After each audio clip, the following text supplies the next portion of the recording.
Hey everyone, this is Kevin from the chesswebsite.com, and today we're going to be continuing our series on the Evans Gambit, looking at part 2. We're going to pick up right here at the Evans Gambit, and after the bishop takes on b4 and we move c3, he moves back to a5, common line. We're going to be going over another situation that black can do, and we move our pawn to d4.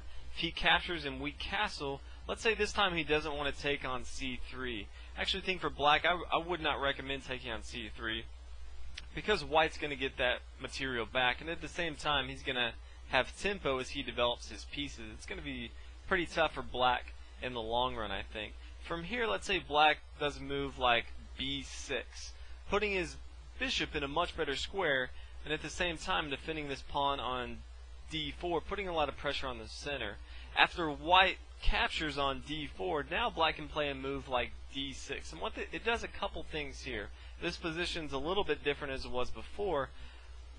White now, queen to b3, it's not going to be as effective because now the knight can come to a5. If you remember from the first video, this was not good for black because after bishop to f7, the king here, when we moved our queen to a4 and the king captured, before we could come and capture this knight on a5. But now, as you can see, this bishop on b6 is actually protecting this knight. So queen to b3 is not going to be our best move. But it's a good idea to know when it's a good move and when it's not, so you don't always put your queen on b3 expecting it to work out. Instead, knight to c3, simple development move, at the same time controlling key squares, controlling this square on d5 and at the same time controlling this pawn on e4. Now from here, black would really like to castle kingside, and he has two options. First, he has to get his knight out of the way. We've already seen how knight to h6 is a bad move in the first video. He has two options. He can bring his knight to e7, which seems logical. He's putting another defender on his knight on c6. They can switch places if they need to if one gets captured. Or his other one is knight to f6. The first one, if you do see knight to e7, know that this is a mistake, because white can now bring his knight to g5, attacking this pawn on f7. The only move that black has to defend this is if he moves castle. From here, white can bring his queen to h5, and this is going to smell disaster for black. The only way he can defend this is if he tries to bring his pawn to h6. From here, we can bring our knight to f7. We're attacking this queen. If he gives up his queen, it's going to be a pretty easy game for us, as y'all can probably tell. Let's say he tries to move his queen to e8 to get out of the way. We now have a discovered attack. It's a double check now.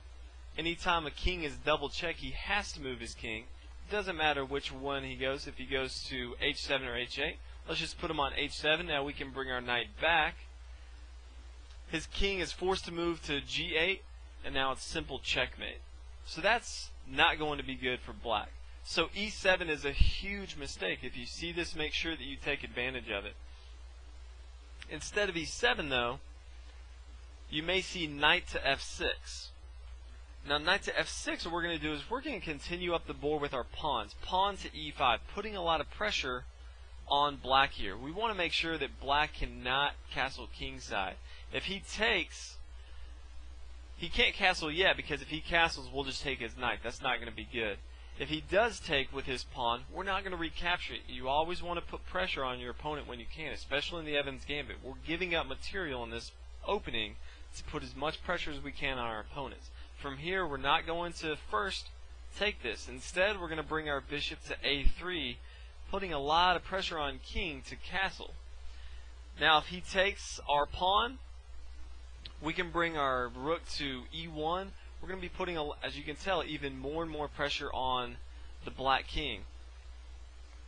Black's going to have a really hard time now to develop his king side safety. And as you can tell, all of our pieces, now we can bring our queen to b3. As you can tell, all of our pieces are starting to work together and they're all developed. This is ample compensation for the material advantage that black has, because white has center control, he has great development, and all his pieces are aimed right at the king. So this is very good for white. The other opening I did want to talk about, we've talked about if the bishop moves back to a5, and if he moves to e7. Also want to talk about in the Evans Gambit when he captures and our pawn comes to c3, if he moves his bishop back to c5. A lot of players that aren't too familiar with the Evans Gambit as black, you may see them play this. From here, we're going to bring our pawn to d4. If he now captures with his pawn, we're attacking his bishop, so I would recommend that he takes with his pawn and his bishop. But we can bring our pawn to d4, and his bishop's now going to have to move, and you may see a similar situation that you did before if he brings his bishop back to b6. But as you can tell, after he moves his bishop, he's going to be losing time in development. We can castle kingside. We can now bring our bishop, queen into the action to b3, depending on where his bishop is. We can bring our knight to c3. We have great center control, great development, and this is going to be very good. We're down one pawn in material, but as you can see, this is a very aggressive opening, and we have ample compensation for the pawn down. So, this is the Evans Gambit. Hopefully you guys enjoyed. If you do play the Gioco piano, I highly recommend playing the Evans Gambit. It's very, very good for white, and there's a lot of ideas that even if it doesn't play out exactly like some of these examples, you can still have a lot of very good attacking ideas from the Evans Gambit and have a lot of easy wins against players that aren't too familiar with it. So, hopefully you guys enjoyed. If you haven't already, please subscribe. Check out the website, www.thechesswebsite.com, and I will see you guys next video. Thanks for watching, everybody.